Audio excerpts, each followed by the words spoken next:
Hi everyone, David Aragona and Mike Beer here taking a look at one of two Grade 1 races for the two-year-olds being run out at Belmont at the Big A this weekend. Race 7 is the Grade 1 Champagne for the two-year-old males going the one-turn mile distance over that Aqueduct Oval. This one a major prep race for the Breeders' Cup Juvenile that'll be run on Halloween. Before we get to the field for this Champagne, you do want to be aware we did launch a podcast pretty recently on the DRF channels. It's called Off the Track, hosted by our colleague Gino Cola. He's had some great guests on recently. Miguel Clement, the trainer, was on this past week.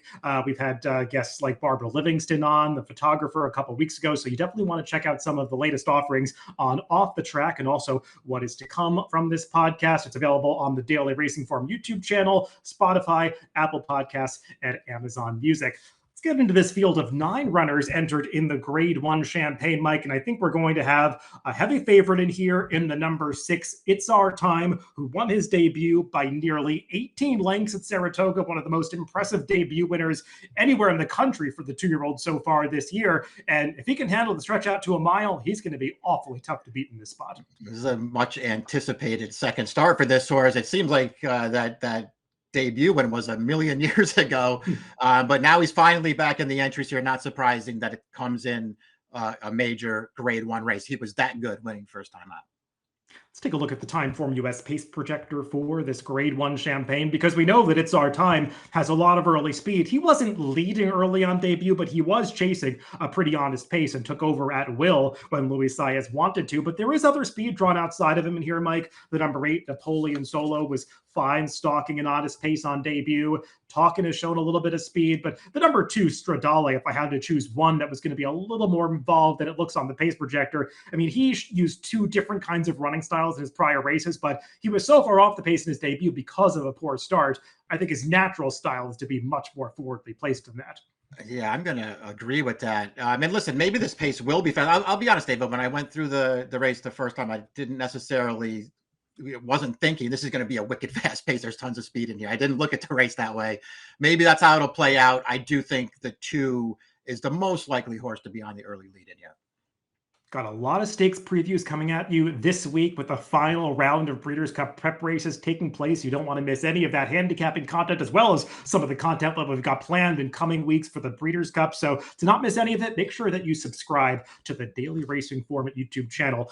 Let's go through this field from the rail out, beginning with the number 1, Curtain Call. And Mike, this horse is coming off a decent third-place finish in the Hopeful last time. Like everybody coming out of that race, he was no match for the impressive winner, Ted Noffey. But this horse, I mean, he got a pretty good trip overall. He was sort of between rivals early, back down in the turn. He was trying to come through between the stretch like they were angling outside of the winner. Didn't matter in the end because that horse just left this one in its dust in the late stages of the race. But he did pair up those 82 buyers. He's obviously going to have to run faster if the favorite runs back to the number that he got on debut, but that's true for a lot of these. And he does have some pedigree to get at a distance.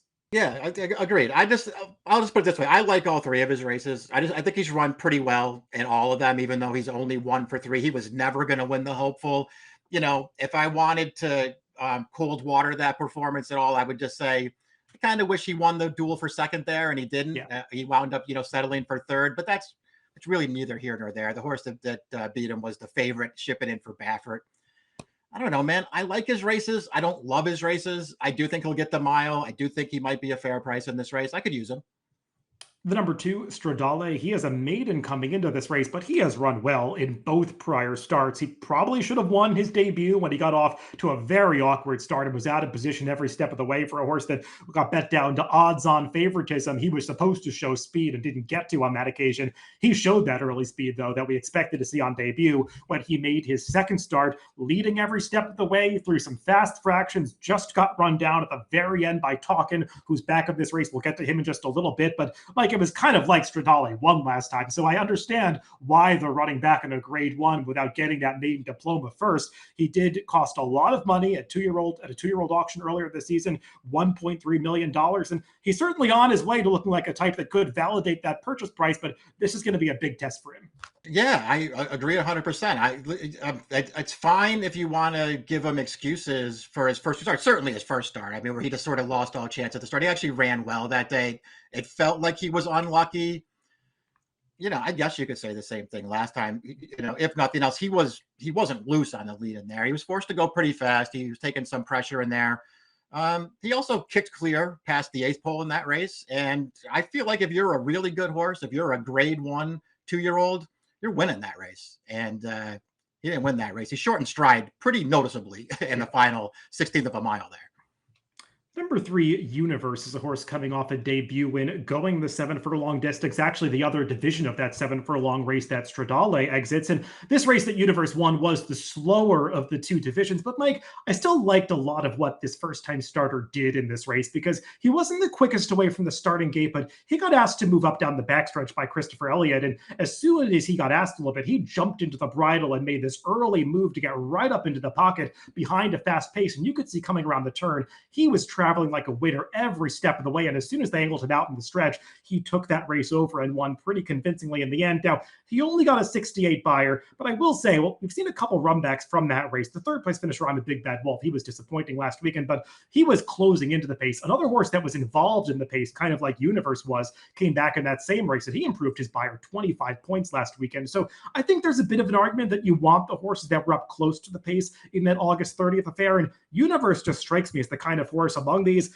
that is really going to appreciate going erratic ground. Yeah, I won't disagree with any of that stuff. I mean, the race didn't come back fast, but I just think this horse did a lot of really good things in that race. And I like that he sort of kind of did a lot of it on his own. As you mentioned, he didn't break that great, but then he just sort of he took his rider into the position that he needed to be in. And then he really finished through the stretch in there too. I really liked the visual of his debut, slow figure or not. And I feel like with a horse like him in a race like this, just making his second start, you're really not supposed to concern yourself with the figure that he earned at, 10, 12, 15 to 1 odds. The number 4, AI, he's a horse that was visually impressive, winning on debut, coming from way back after basically walking out of the starting gate that day. He did get paced to close into, but it was a visually impressive performance. That was only an auction-restricted maiden race, and he stepped way up in class to try the Hopeful last time, was really never involved in that race, didn't do a whole lot of running after, again, not getting away from the gate that cleanly. And Mike, I'm just not sure that he's quite at this grade 1 level at this point in his career. Yeah, I mean, he just looked overmatched in the Hopeful, and I understand that Ted Noffey, maybe one of the best 2-year-old colts in the country, and he's not in this race. Maybe this isn't as tough as the Hopeful, although we do have It's Our Time in here. I don't know. He was overmatched last time. I expect him to be overmatched here. The number 5, Just ASAP, is a horse that won on debut pretty impressively at Ellis Park for trader Mark Casse. Didn't seem like he was beating a whole lot that day, but he came back in his second start at Monmouth, stretching out to a 1-mile distance around 2 turns, so he at least has some route foundation underneath him, unlike most others in this field. We'll take a look at the replay of that Sapling Stakes last time. And Mike, he got to the front end, was challenged on the turn. You could see he's hugging the rail coming into the lane as the other 2 that are challenging him drift out to the center of the racetrack, and he's kind of all over the place as he has to drift out to meet those horses. I did like the way that he fights on at the end once he sees those foes coming after him. He does get run down though, and I think while he did get an 80 buyer last time, he is stepping up into a much tougher spot here. That's the real issue for him. From the way that I look at him, I actually like both of his races just because he's been so professional, David. Like when his debut, he was such a pro in that race. He made his way to the lead in there, but he wasn't sending for it. It doesn't feel to me like, even though he's been on the lead and both of his starts, that this is a horse who necessarily wants to be there. I just feel like that's where he wound up in his 2 races. So I expect him to maybe get a little bit of a different trip in here. He's probably not good enough to win in this race. I think he might be a little bit better than he looks on paper.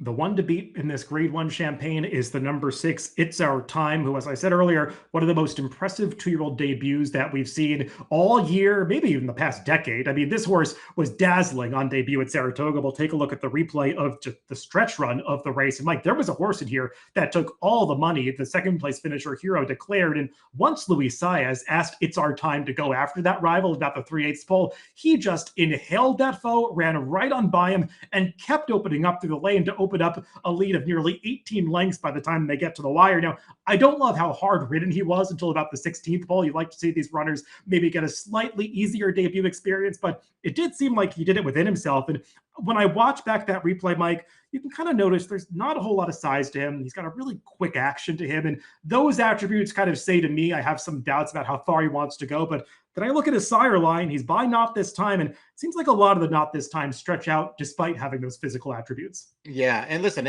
we're only talking about 3/16 of a mile here that he's got to go longer. So I think he's gonna. To me, a 1 turn mile isn't the issue necessarily.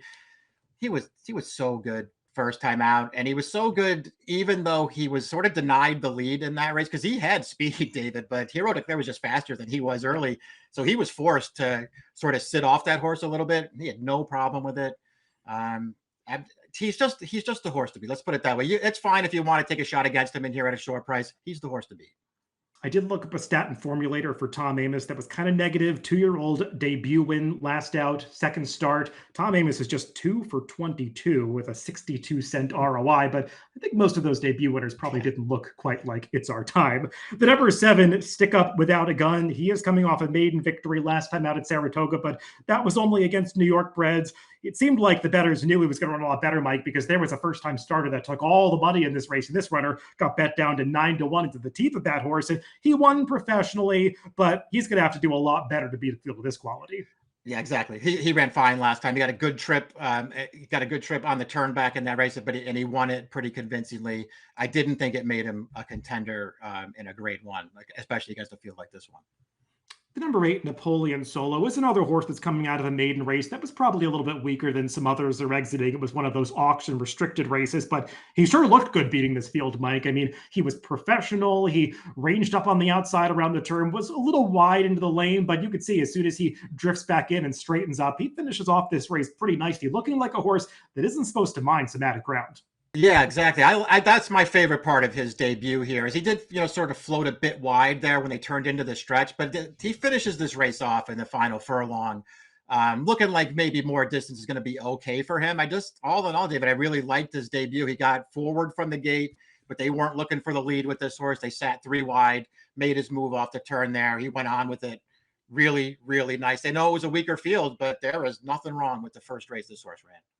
At 83 buyer, it's only 11 points worse than It's Our Time, and he's probably going to be a much better price than that likely favorite. The number 9, Talkin, is another horse that earned a decent debut speed figure, getting an 82 buyer for his victory over Stradale, who we just mentioned earlier in his preview. And Mike, we could take a look at the replay of Talkin's debut win. I mean, it was workmanlike in the sense that he really had to be ridden to do it. It didn't seem like he was the most willing participant. I mean, Kendrick Carmouche had him under a drive from about the half-mile pole all the way home, but I liked the way that this horse kept responding to the pressure every step of the way, and he gets a little goofy in the late stages. He's swapping his leads back and forth, but I mean, Stradale is keeping a straight course, and Talkin just keeps coming after him, and eventually gets there on the line. So that attribute, the fact that he can keep staying on at the end, gives you a little bit of confidence that a mile is going to be just fine for him. Exactly. I give him the extra credit too, because as you point out, like he was working really hard in there, but he was working really hard because the pace was fast, man. And he was trying to keep up with it. He didn't want to get out running there. So, to be forced to be on the chase all the way around the track in your career debut, going 7 furlongs. I mean, it's not an easy thing to do. You'll see plenty of horses just decide to chuck it when they get into the stretch of a race like that. And I mean, Talkin did not do that. He kept coming after that horse in the lead and closed him down at the end. To me, he gets extra credit for that performance. Let's go to our picks for this grade 1 Champagne. And Mike, I think we both have the favorite, the number 6, It's Our Time, picked in the second spot. I mean, he's going to be a very short price in this race. He has shown a lot of talent, but they all have something to prove, stretching out to the mile for the first time. And I think we're both going to go to horses that are stepping up out of what might have been slightly weaker debut races at Saratoga, but they looked good doing it, including your horse, the number 8, Napoleon Solo. Yeah, I liked his debut enough that I could give him some kind of a chance in here. I do think he's going to wind up getting the right kind of a trip in here. And I do think the mile is going to be okay for him too. So I'm just going to take a shot with him at a price. And as I say that, I'm hoping that It's Our Time really shows up here with a good race. His debut was awesome. And I want him to be really good. I hope he gets the mile. Yeah, It's Our Time is an exciting horse to have in the sport, and I'm really looking forward to seeing how he performs, but it's a betting game, and the horse that I want to bet on here is the number 3, Universe, who probably isn't going to get ignored off that relatively low speed figure on debut. I just liked everything that I saw from him, and he strikes me as one that is going to get better with the added distance, and I wonder if I can say that about everybody in this field. 3, 6, 9, 8 for me, and 8, 6, 1, 5 for Mike in the grade 1 Champagne, race 7 at Belmont at the Big A this Saturday. Good luck if you're playing the races this weekend.